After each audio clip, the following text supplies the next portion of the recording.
হুমকি দিচ্ছিল, বলতেছিল কট দিবে, সেই জন্য ওদেরকে দিতে হইছে। ওরা আমাকে বাথরুমে নিয়ে যে ধুয়ে নিয়ে আসে আবার করতেছে।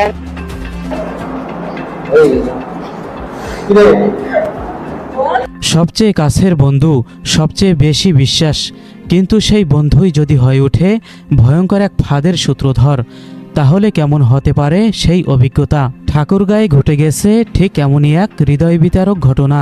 অভিযোগ উঠেছে, ঘুরতে যাওয়ার কথা বলে বান্ধবীকে ডেকে নিয়ে যাওয়া হয় নির্জন একটি গোডাউনে। সেখানে আগে থেকেই অপেক্ষা করছিল আরও দুই যুবক। কোনো কিছু বুঝে ওঠার আগেই শুরু হয় পাশবিক।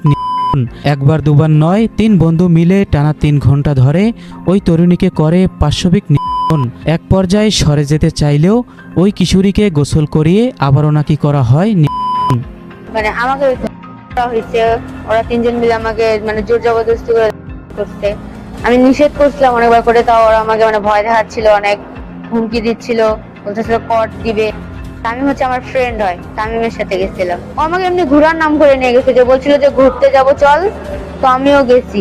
তো পরে ওরা আমাকে ওইখানে নিয়ে গেছে।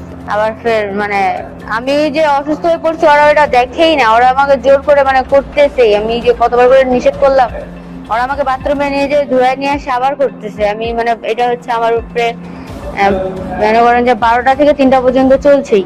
জানা গেছে, ভুক্তভোগী কিশোরীটি বাড়ি থেকে বের হয় বান্ধবীর জন্মদিনে দাওয়াত খাওয়ার কথা বলে। পরে রাতে বাড়ির সদস্যদের ফোন করে জানায় দেরি হয়, সে এখন বান্ধবীর বাসায় থেকে যাবে। কিন্তু অভিযোগ অনুযায়ী মাত্র 1 সপ্তাহ আগে পরিচয় হওয়া তামিম নামের এক তরুণ তাকে ঘুরতে যাওয়ার কথা বলে ঠাকুরগাঁও সদর উপজেলার কালীতলা বাজার এলাকার একটি নির্জন গোডাউনে নিয়ে যায়। সেখানে আগে থেকেই অবস্থান করছিল তামিমের আরও 2 বন্ধু। এরপর কোনো কিছু বুঝে ওঠার আগেই 3 বন্ধু মিলে দীর্ঘ প্রায় 3 ঘন্টা ধরে ওই কিশোরীর উপর নির্যাতন চালায় বলে অভিযোগ উঠেছে। আমার মেয়ে আমাকে ফোন দেওয়ার পর বললো, বাবা আমি জন্মদিনের অনুষ্ঠানে যাব। আমি 500 টাকা দিলাম। 500 টাকা দেওয়ার পর সে চলে গেল। এবার 9টার দিকে আমার সঙ্গে বাসায় যাওয়ার কথা। ফোন দিলাম, 9টার দিকে সে বাসায় যাবে না, সে বান্ধবীর বাসায় থাকবে। এই পর্যন্ত কথাবার্তা শেষ। তারপর তো পুলিশ আমাকে ফোন দিয়ে বলে 4টার দিকে তোমার মেয়ে।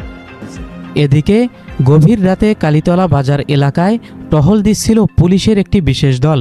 এ সময় মামলার দ্বিতীয় আসামি রনির বাবার গোডাউনের সামনে একটি মোটরসাইকেলকে বারবার সন্দেহজনকভাবে ঘোরাফেরা করতে দেখে দায়িত্বরত পুলিশ সদস্যদের সন্দেহ হয়। পরে পুলিশ সেখানে অভিযান চালাতে ভেতর থেকে একটি চাঞ্চল্যকর ঘটনা উদ্ঘাটিত হয়। অন্ধকার গোডাউন থেকে অবস্থায় ওই কিশোরীকে উদ্ধার করা হয়। পরে তাকে দ্রুত ঠাকুরগাঁও 250 শয্যা বিশিষ্ট জেনারেল হাসপাতালে ভর্তি করা হয়। এ সময় ঘটনাস্থল থেকেই 3 জনকে হাতে নাতে গ্রেপ্তার করে পুলিশ। বান্ধবীর বাসায় গেছে না কোথায় গেছে সেটা আমরা তখন জানতে পারি নাই। তারপরে সে রাতে 9টার দিকে আমার শ্বশুর ফোন দেয় যে কিছুক্ষণের মধ্যে বাসায় যেতে হবে, তো বাসায় যাব।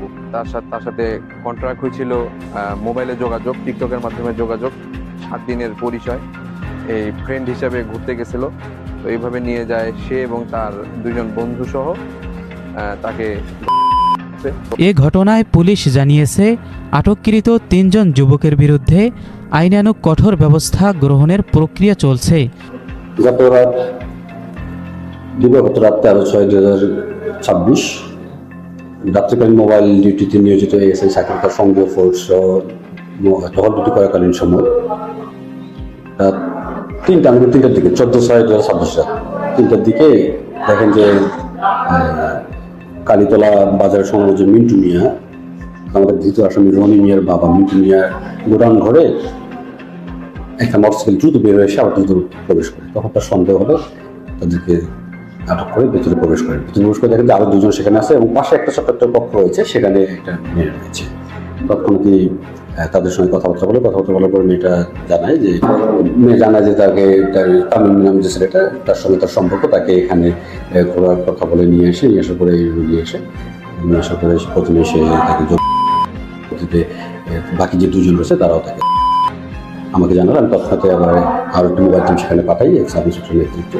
তারপর তাদের সঙ্গে কথাবার্তা বলে মেয়েটাকে পরিবার খবর দেওয়া হয়। খবর দিয়ে তৎক্ষণাৎ মেয়েটাকে আপনাদের ঠাকুরগাঁও সদর হাসপাতালে ভর্তি করা হয় এবং আসামিকে নিয়ে আসে।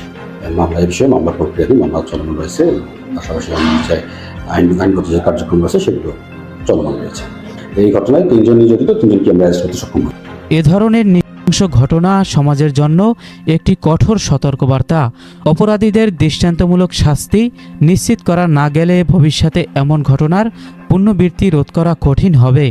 তাই আইনের সর্বোচ্চ প্রয়োগের মাধ্যমে বিচার নিশ্চিত করা এবং সমাজে সচেতনতা বৃদ্ধি করা জরুরি, যাতে কেউ আর কখনো এমন জঘন্য কাজ করার সাহস না পায়।